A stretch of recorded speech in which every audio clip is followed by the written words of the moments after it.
Manuel Halcón Villalón Daoiz, porque estaba emparentado con Fernando Villalón, que era primo hermano suyo, y con Luis Daoiz, el héroe del 2 de mayo, pues nació en Sevilla y fue muy curioso porque al quedar huérfano de madre, él siempre decía que había nacido en 1903, cuando su verdadera fecha de nacimiento, que yo la descubrí gracias a encontrar la esquela de la madre en el periódico, pues fue en 1900, y él siempre se separó 3 años de lo que era su origen de nacimiento.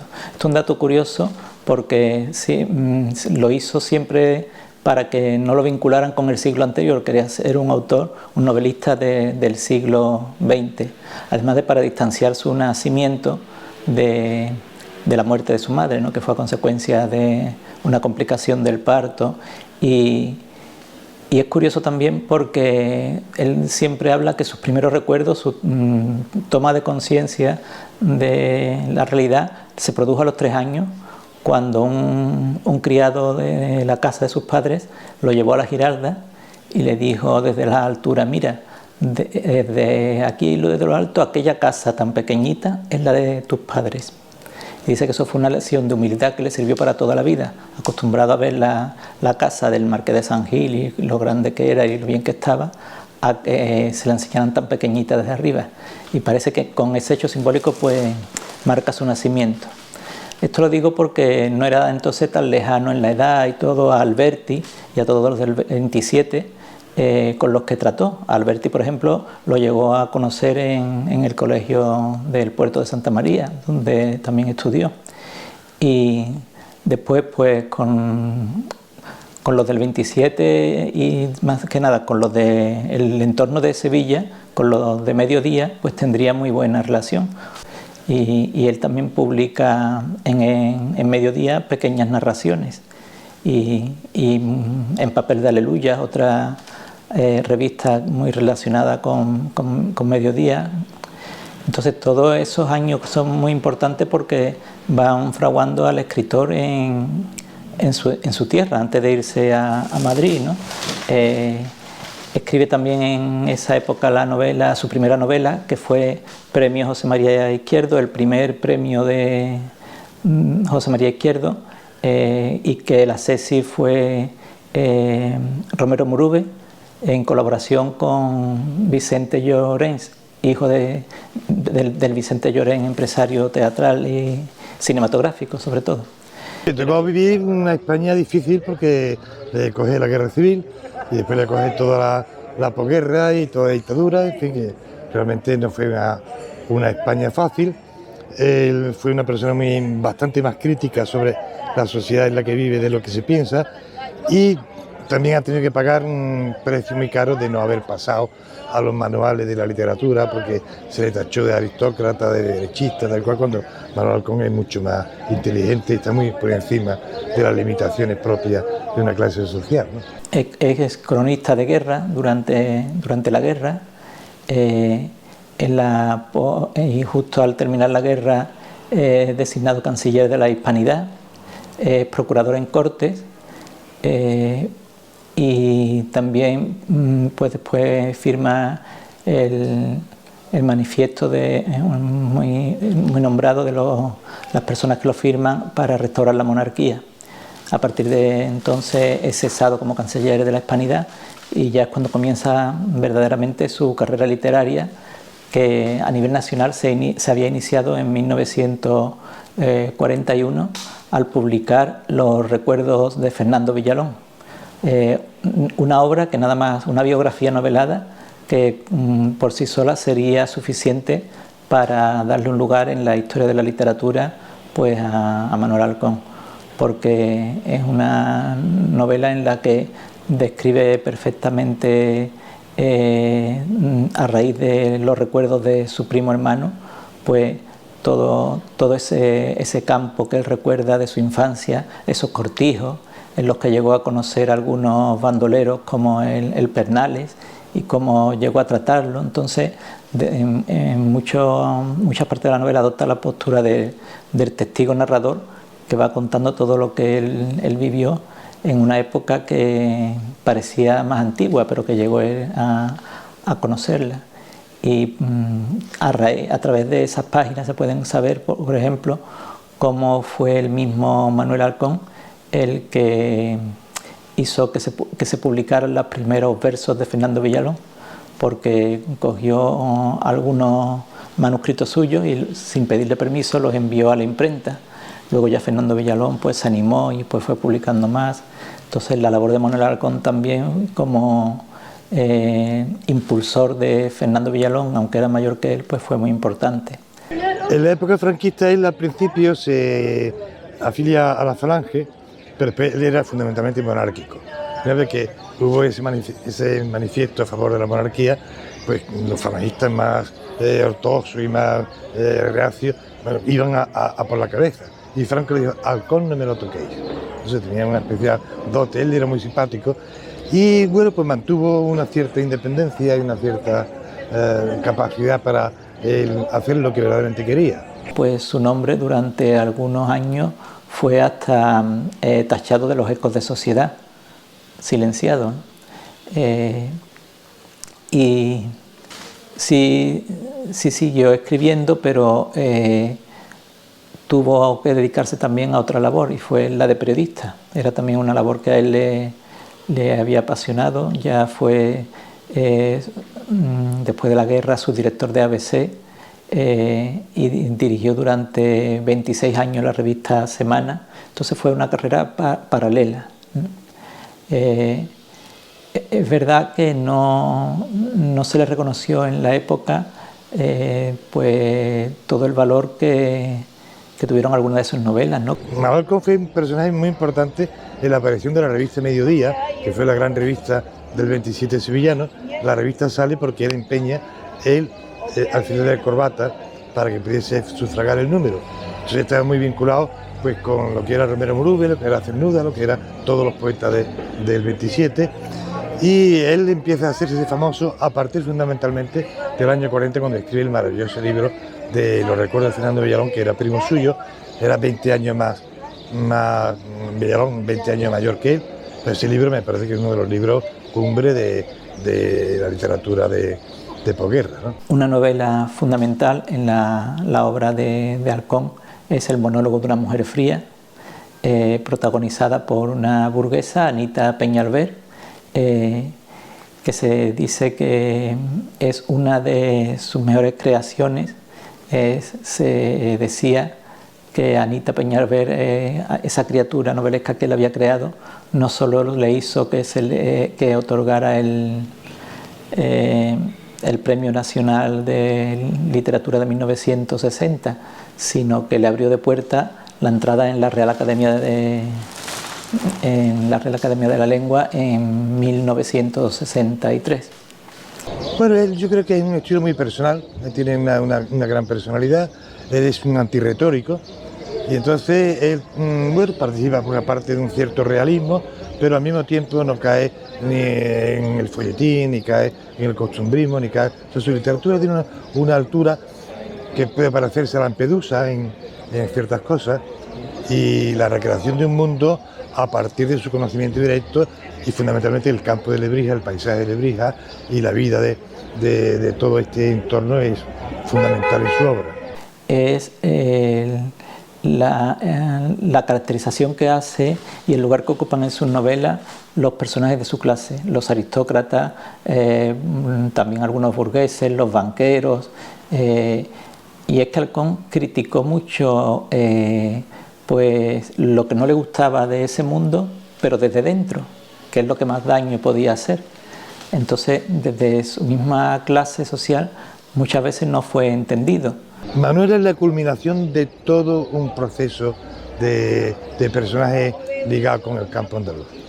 Entonces, Manuela es como su última despedida de todo ese mundo. En Manuela confluyen muchísimas líneas que ya habían aparecido en novelas anteriores, como en las aventuras de Juan Lucas, como en Los Dueñas, como en Ir a Más, en fin, como muchas novelas anteriores tienen connotación. El tema de la pobreza, la alegría de la pobreza recobrada, todo eso, por ejemplo, en Ir a Más es un tema muy tratado y un tema que a él le preocupaba mucho. O sea, Manuela es un perfecto broche para cerrar toda una trayectoria de un mundo absolutamente singular. Es quizás el testimonio literario más importante de la segunda mitad del siglo XX. Todavía le quedaba una labor por hacer a Halcón, y era presentarnos a un aristócrata, pero un aristócrata del pueblo. Y ese aristocratismo popular yo creo que lo encarna en lo que es la figura de Manuela.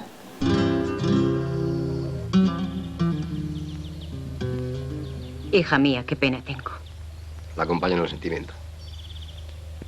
La acompaño en el sentimiento. La acompaño en el sentimiento. Le acompaño en el sentimiento. La acompaño en el sentimiento. La acompaño en el sentimiento. Dios aprieta, pero no ahoga. Una muerte te deja sola, pero otra te convierte en propietaria. ¿Propietaria yo? Está usted muy atrasado. Pues y el cerro de las ánimas que te ha dejado don Ramón, que en paz descanse. El cerro de las ánimas ya no es mío. Se ha vendido. Y con el importe se harán casas para los que las necesitan, que yo sé muy bien quiénes son. No necesito que nadie me los elija. Es que aquí mi compadre sería comprador de las tierras y las pagaría bien. Pues llega tarde.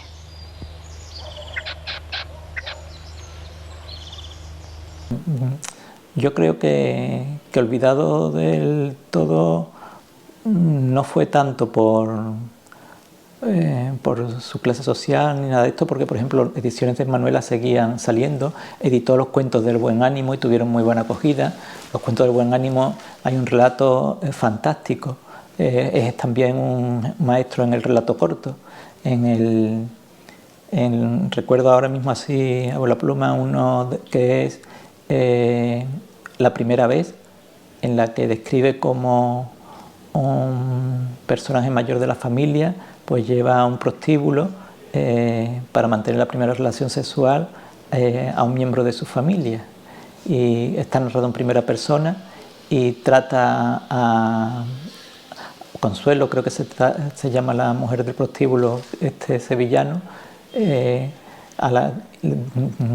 pues como si fuera un poco la figura de una madre, ¿no? Lo que le inspira, y le termina cuando escribe el relato, cuando se entera de que ha muerto, y dice gracias porque también de algún modo fuiste mi madre. Ahí muestra también esa carencia que siempre tuvo él de madre. Bueno, Manuela, la novela de Manuel Halcón, digamos que es una novela puente, o yo la veo como una novela puente que enlaza lo que sería pues una primera hornada de narradores andaluces, no solo de carné, ¿no? de nacimiento, sino de narradores que empiezan a narrar los problemas, digamos, intrínsecos, ¿no? del territorio, ¿no? Y bueno, Manuel Halcón pertenece obviamente a esa primera hornada, ¿no? Pero estamos hablando de la que es su última novela, ¿no? Que se publica en el año 70, en el que digamos que, bueno, él está ya, digamos que el periodo en el que se publica la novela pues no corresponde al periodo, ¿no? propio, ¿no? generacional de Manuel Halcón, y enlaza con el surgimiento de una nueva hornada de escritores andaluces, que es lo que, bueno, el movimiento que se denominó la nueva narrativa andaluza y que se le puso el mote de narraluces.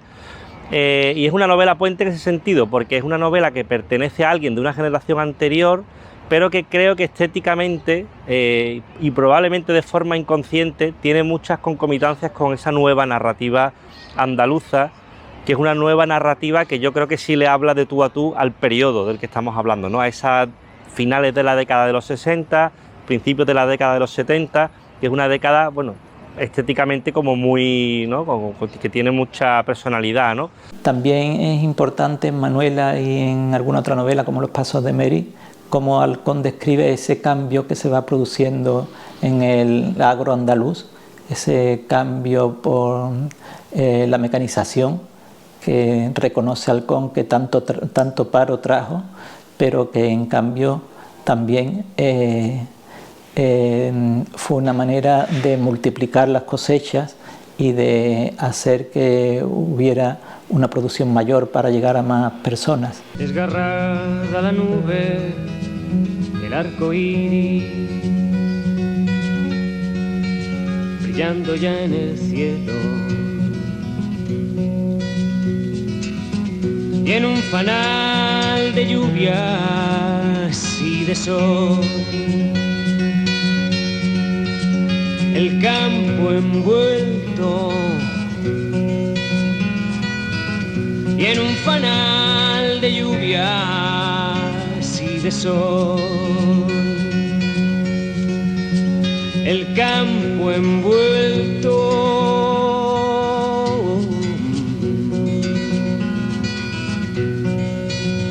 Desperté, quien enturbia ya mi sueño. Mi corazón latía atónito y disperso,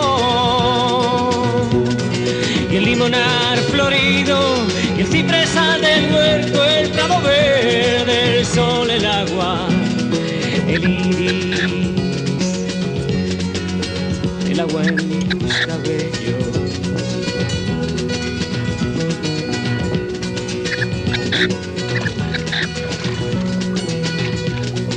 Y todo en la memoria se perdía como una pompa de jabón al viento. Desperté, quien enturbia ya mi sueño. Manuela. Mi corazón latía atónito y disperso. ¿Por qué no te quitas el pañuelo? Y el limonar florido, y el cipresal del huerto, el prado verde, el sol, el agua, el iris. Póntelo otra vez. El agua en tus cabellos.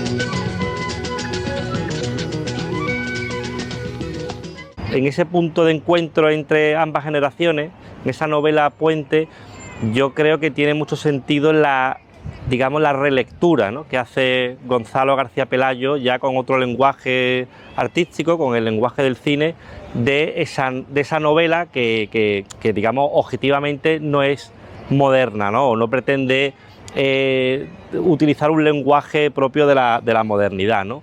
Lo que ocurre es que, curiosamente, si alguien viera la película de Gonzalo García Pelayo sin haber leído la novela, la película de Gonzalo García Pelayo, pues claramente utiliza una serie de elementos narrativos que son propios de la vanguardia, ¿no?, de una cierta post-vanguardia narrativa, fílmica, y uno podría pensar que la famosa escena del principio de la película, ese famoso baile sobre la tumba flamenco, pues pudiera ser, ya digo, una aportación de Gonzalo García Pelayo a la película, una aportación iconográfica, ¿no? Y para nada. Curiosamente, la escena más potente, la escena más transgresora, la escena más atípica de toda la película es algo que es muy fiel a la novela de Manuel Halcón.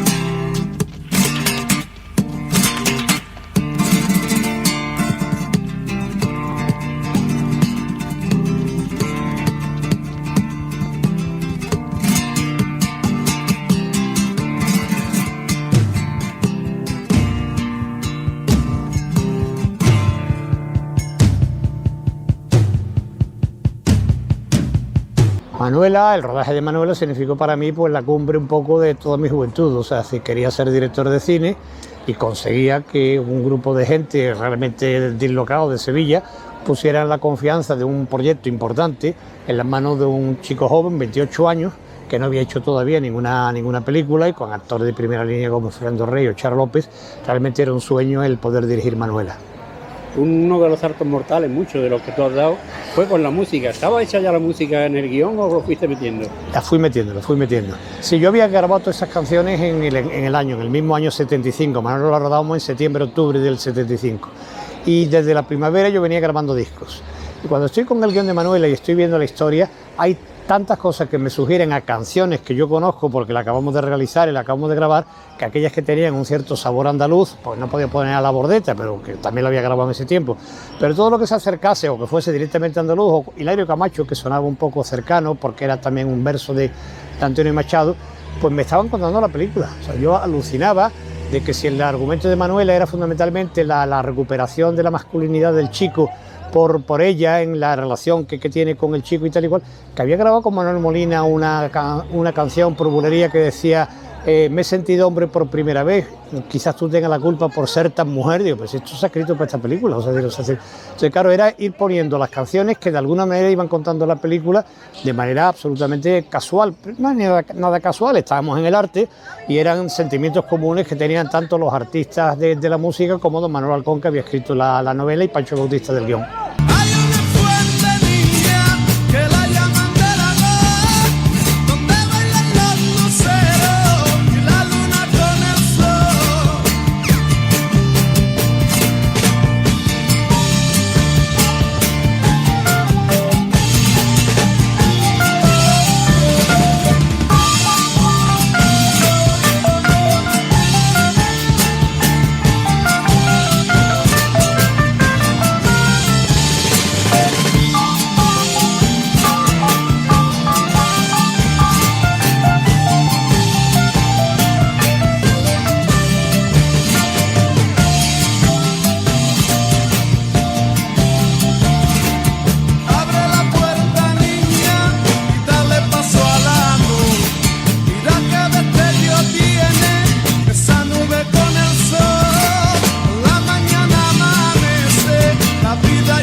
Genial, el papel de Charo López ahí me fascinó desde luego.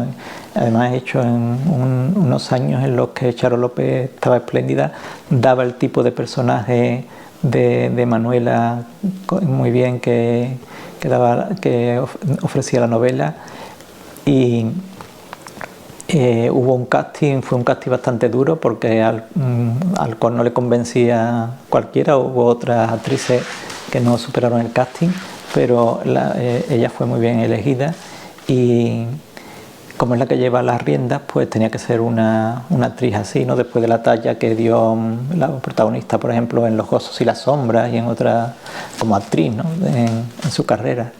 Y Máximo Valverde, pues creo que para el personaje que tiene que interpretar también está muy bien.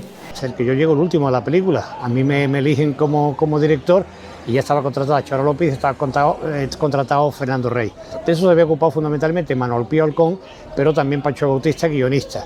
Por supuesto me pareció perfecto, no tenía ningún inconveniente, no tenía la más mínima problema, no, al revés, estaba muy ilusionado con los dos protagonistas. Y luego con toda la cantidad de secundarios magníficos, Sánchez Pollack, muchos que me gustaban mucho y que también habían sido elegidos por la productora. Es la única película prácticamente que yo he hecho como de encargo. Luego fui capaz, yo creo, que adaptarla un poco a mi mundo, o sea, todo esto de la música. También ellos fueron muy generosos en dejarme que yo incorporara todos esos elementos, pero realmente el diseño de producción estaba ya todo terminado cuando yo entré en la película. Sin embargo, el sello que tú le diste fue inconfundible. Bueno, me alegro de ese comentario, claro, ya te digo. O sea, ellos fueron muy generosos de dejar que efectivamente ese sello pudiera estar. Y don Manuel mismo me dijo: Gonzalo, aquí hay una película con dos autores. Es decir, evidentemente yo soy un autor de una parte, pero tú también eres un autor de otra parte, porque todo el mundo se portó con mucha generosidad con respecto a lo que yo incorporaba a la película, que era realmente mucho mi mundo de aquel momento. Aunque me consta que Manuel Alcón, que lo ha contado Gonzalo García Pelayo en alguna entrevista, bueno, no se vio reflejado al 100% su historia en la novela. A mí sí que me parece que, en fin, que fue, ya digo, muy respetuoso, y que aunque sean dos obras diferentes hay una conexión vital, ¿no?, entre ambas obras. ¿Ha habido alguna vez un cine andaluz?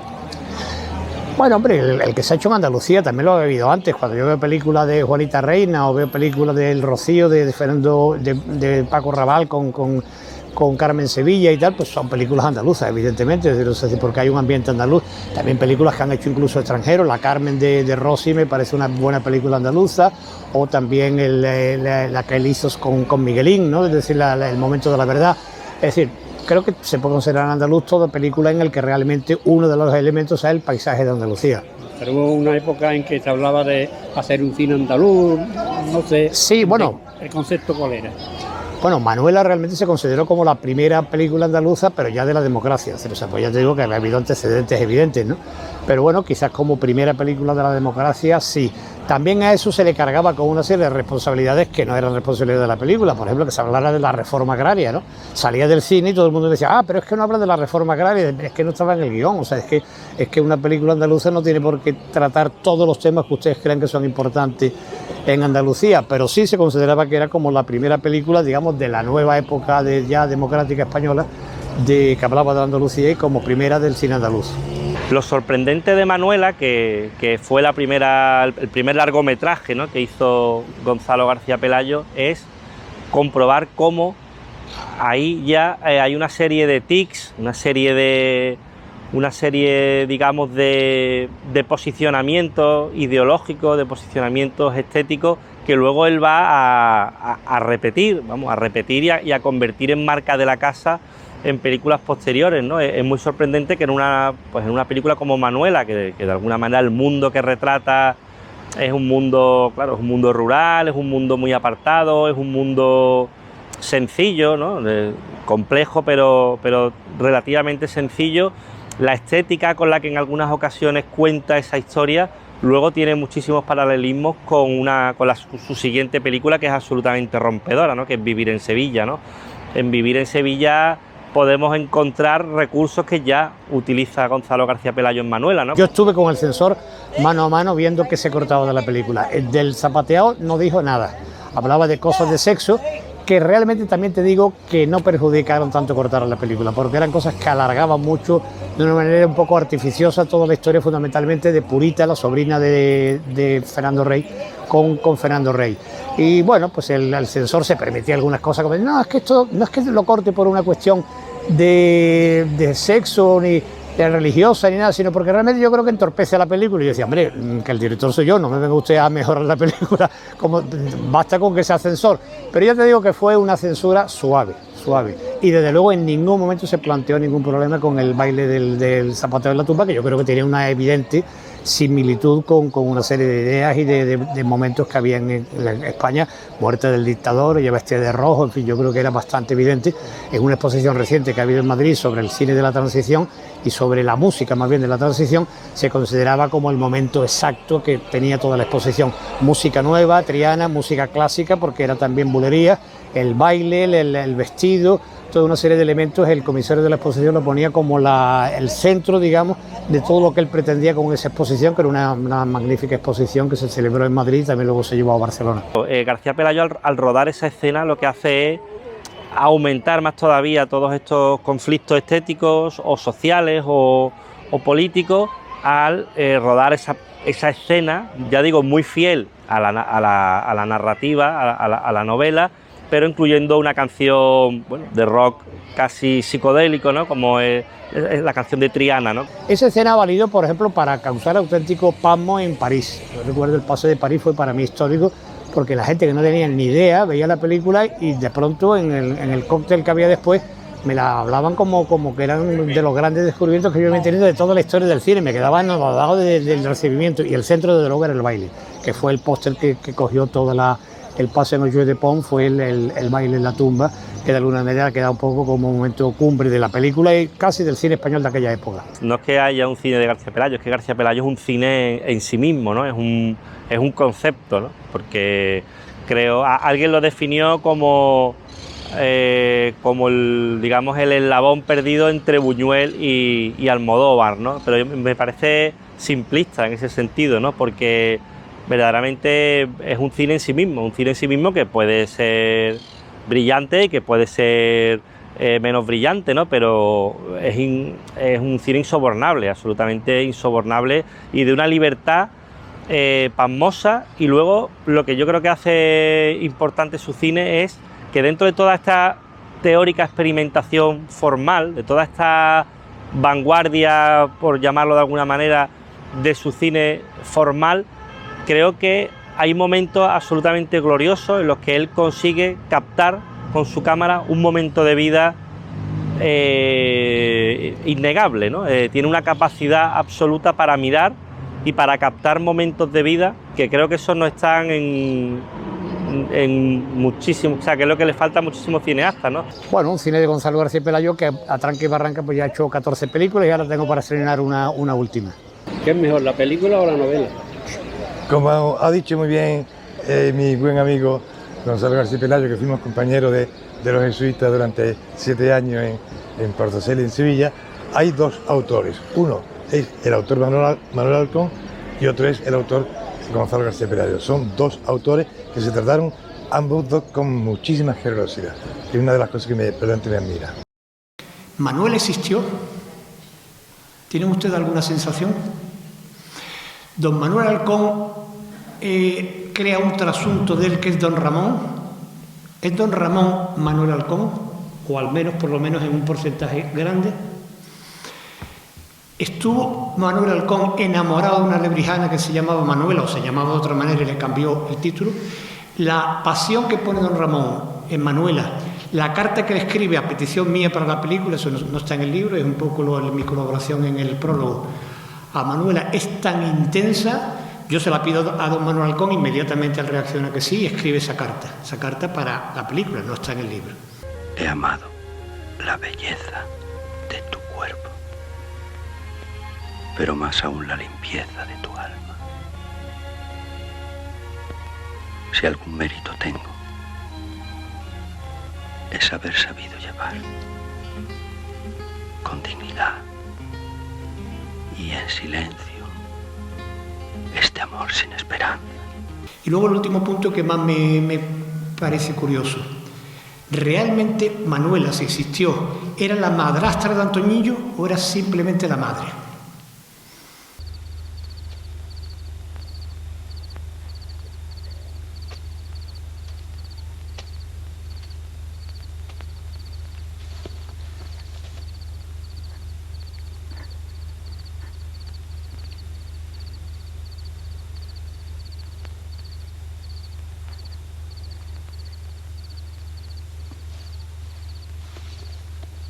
Hazme sitio.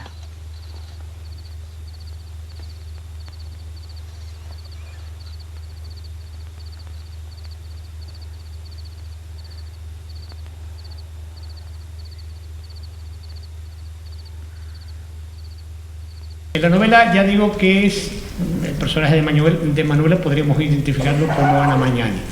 Y ese es el personaje que abre la película, simplemente una guía para ver la película, sobre todo para las que no lo hayan visto antes. Es decir, una Manuela dura, que ya verán, baila en una tumba, es decir, o sea, que tiene, y eso sí es fiel, digamos, a lo que es la novela.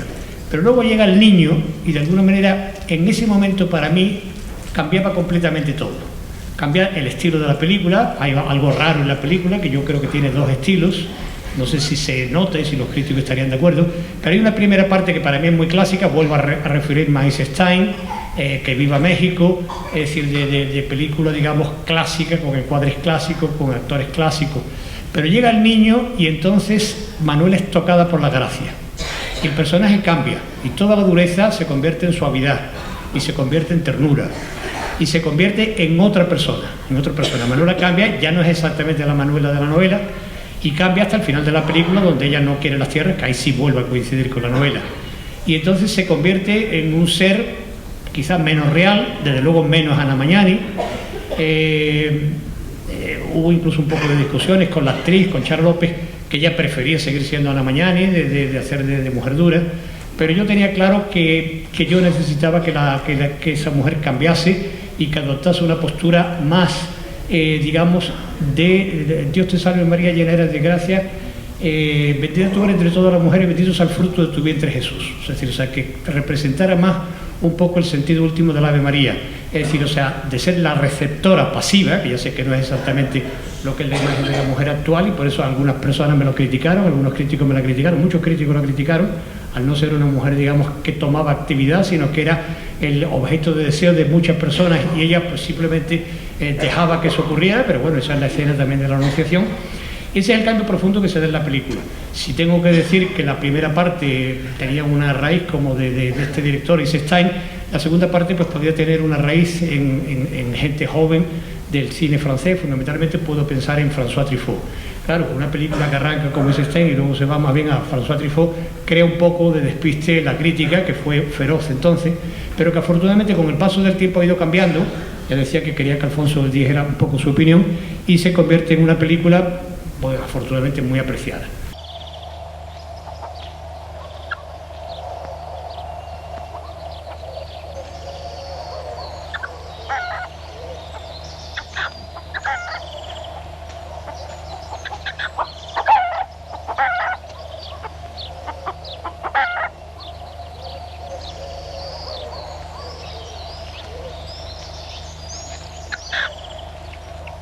Antonio.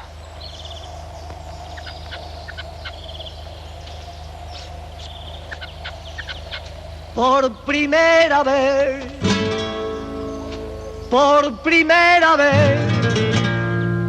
me he sentido hombre sin saber por qué.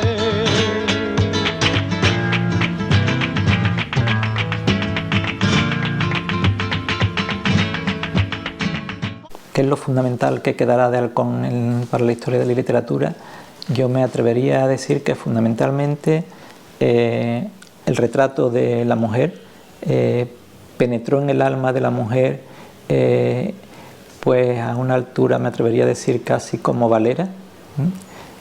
Ahí están esas mujeres que he ido mencionando antes, esa Anita Peñalver, que dice frases magistrales, se enamora del bandolero, pero cuando su padre, el conde de Gibalbín, la llama al orden, ella dice: tranquilo padre, mi corazón aún no se ha movido, ¿no? Como la entereza de esa mujer. Después, pues, esa Mary que viene a visitar España y se va, dice, con la tierra en el tétano de sus huesos. Será recordada por esa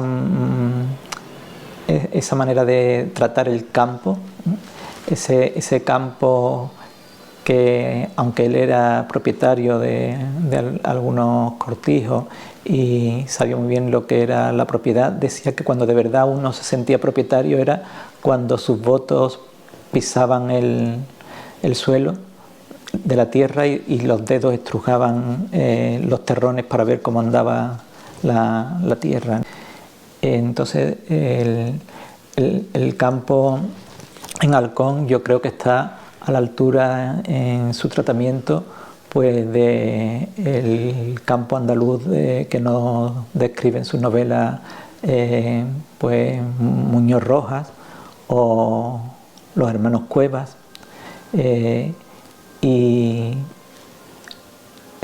está a la altura muchas de sus novelas ese tratamiento que da de muchos aspectos del campo, pues hasta del mismo Delibes, como nos lo acerca.